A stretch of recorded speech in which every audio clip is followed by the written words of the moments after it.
This little chinchilla is about to be a problem. Cinccino returned and received some crazy buffs from the Indigo Disc DLC. It now gets access to the move Tidy Up, which removes hazards from the field, but also gives a +1 boost to both attack and speed. At base 115, after a Tidy Up, it now outspeeds a ton of Choice Scarf opponents, but one of the craziest things it can exploit is the Loaded Dice item. This held item guarantees that multi-hit moves hit 4 or 5 times. This now frees up Cinccino's ability since it basically has a built-in skill link and can now run Technician. Technician boosts any moves that are 60 power or less, including moves like Tail Slap, by 50%. By boosting each individual 25 power hit, it now gets an insane power of 187 if it hits the 5 times, without even factoring in stab plus extra Terra normal damage. It also gets coverage with both Bullet Seed and Rock Blast, and Cinccino is actually cracked now.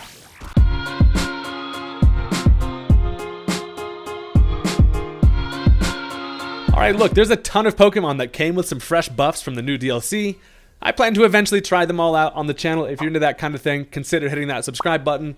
Today, I've got a super good match for you guys. Let's go ahead and jump into it. So my opponent is going to go ahead and lead off with the chewed piece of bubblegum, the Clefable. This thing has been tormenting me for like 25 years, just an absolute problem. But I decided to lead off with the Golurk, and this actually puts me in a super great situation to just go right for the trick. What that's going to do is put a choice band on Clefable, make him look silly, and it's really going to hinder what this thing can do. A Clefable that can't change its moves is a non-threatening Clefable. Ideally, a dead Clefable is the best kind of Clefable. They take this opportunity just to set up the Stealth Rock, and knowing that they are now choice banded into that Stealth Rock, they're probably going to go ahead and end up switching out here, and this is going to allow me to set up my Stealth Rock essentially for free. So we're feeling pretty good here. I stole that thing's item, gave it a choice band, and we're in actually a pretty good spot as they decide to switch into the Blastoise. And listen, I don't know what they did to Blastoise, but Buddy is looking absolutely menacing in this game, and I'm kind of here for it. The Blastoise love is actually super sick. This looks badass in this game, and this is not the kind of turtle you want to piss off. So here's the thing. I'm considering the fact that this could potentially be a Shell Smash Blastoise, and if it is, I expected them to likely go for that there, and then I had to kind of just stay in and get some damage. If I can get enough chip to the point where something in the back like the Hitmonlee could take care of it, it would be ideal. But they actually just go for the flip turn, new access to that move, as I go for the Poltergeist on the incoming Hydreigon.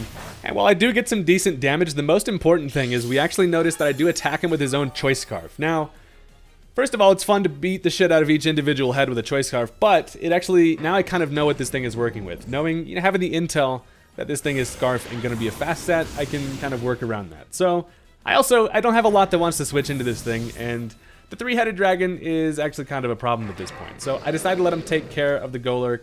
At this point, it was like, it wasn't really worth it to switch into my special tank. If they predicted that and went for something like a Draco Meteor, the Hydrapple's going to have a bad time. But at this point, I can get a free switch into it, and this is a much better spot to be in, because they can't really stay in and go for that Dark Pulse. They just leave themselves open for the Fickle Beam. However, they of course do have the Fairy type in the Clefable in the back, so I have to play around that at this point. And I decided to go for the Energy Ball, expecting them to go back into that Clefable. Whenever there's a Clefable around, or just Fairy type in general, Hydrapple has to make some interesting plays. I go for the Energy Ball here. They do make the predictable play and go into the Clefable. Energy Ball is still going to do a decent chunk to the fella. She's thick over there, but never too thick for these balls of energy. Someone take my microphone away from me. Anyway, I decided to stay in here because I know that a Moonblast actually doesn't even do that much to me, but what it does do in Clefable fashion is gets the special attack drop to allow it to not be able to grab the knockout there. So that's extremely annoying. I decided to switch out the Hydrapple here, mostly just because with my regenerator ability, I can get a lot of that health back, and upon switch in, we're going to be looking pretty healthy. So I decided to go into Feraligatr. Me and my booty cheeks are out here ready. They go for that Moonblast. I know I can take at least one of them. They get another meaningless special attack drop, but now I can easily just outspeed. I go for the Liquidation, and at this point, they're just going to sack the Clefable. Got enough chip damage to the point where it's not going to be fast enough to make a difference. So that thing being gone is actually amazing. It does a few things. It opens up the team essentially for 2 of my Pokemon, the Apple, plus the Gouging Fire. So on the free switch, they now decide to go back into the Blastoise, and we've only seen this thing flip turn. I'm still really afraid of it going for a Shell Smash, so I decided to stay and go for a Crunch, but it's actually going to go for the Rapid Spin. So that is interesting to know. We've seen flip turn, Rapid Spin. That tells me this is not going to be an offensive one. Plus, judging by how that thing literally just ate the shit out of that Crunch, it's feeling like this thing is definitely a defensive, more utility Blastoise. So I now decided to just go for the Dragon Dance. I figure, you know what? He probably doesn't have anything that can knock me out here, and I can get an attack boost, but he just ends up yelling at me, and Feraligatr does not like the confrontation in that it forces a switch. So, unfortunate there, but it's good to know kind of what this Blastoise is working with, because this is going to bring in the absolute GOAT, Cinccino. Now this thing is the janitor because we're here to chew bubblegum and sweep up these floors, and we're all out of bubblegum and these floors are looking like shit. So I decided at this point I can go for a tidy up. If they do end up going for the roar, I figure that's fine, but I'm just gonna tidy up and see if I can make it happen. I sweep it up over here, nice and sparkly clean, and that is gonna give us the nice little, basically I like to pretend like he's going for his own little dragon dance with his broom. I get the attack boost, I grab the speed boost, and we are out here in full form. But they're going to go for the flip turn, and since they get the slower flip turn, now they basically get the safe switch into whatever they like, and in comes the Hydreigon. So, we saw that this thing is Choice Scarf, however, Cinccino's little hamster ass, chinchilla ass, is in fact faster after a tidy up than a Choice Scarf Hydreigon. So, I can go for the tail slap, we connect, and after one being a crit, two's going to finish him off, and we still had a couple tucked in the chamber. Cinccino is not playing games out here. You do not want to test this man. So that's going to take care of that thing. Huge threat out of the way again. Probably one of the more scarier mons on either side. And at this point now they get a switch into the Tauros. So we're a couple little normal type fellas, and I'm thinking I'm going to unleash the absolute nuke that is +1 attack, technician boosted, double stab, Terra normal tail slap. Pokemon is getting insane, honestly, at this point. I put the diamond on my head. Damn, he'd be kind of fresh, though, and it's actually kind of unnecessary damage at this point. I think it actually kills even without the Terra.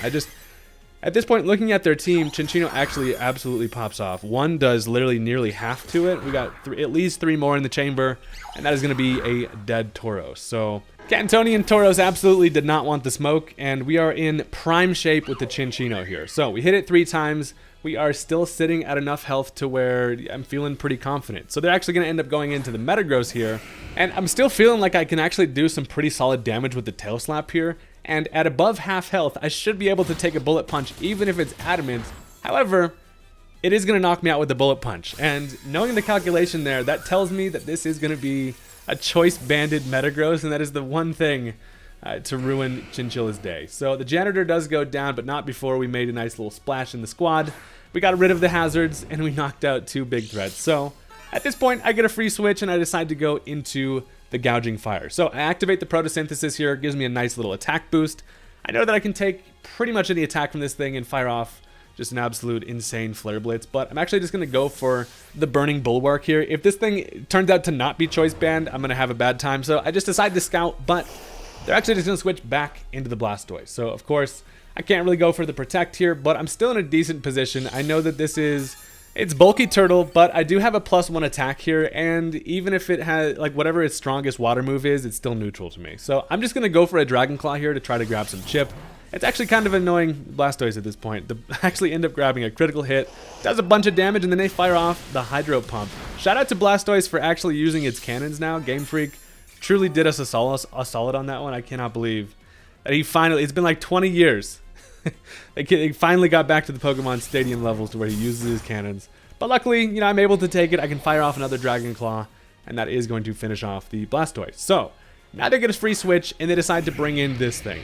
And I'll tell you what, there is not much scarier in this life than a late game Volcarona, especially after Stealth Rocks are gone. This thing comes in scot-free and goes for the Quiver Dance here. They know that they can likely take at least 1 attack from me.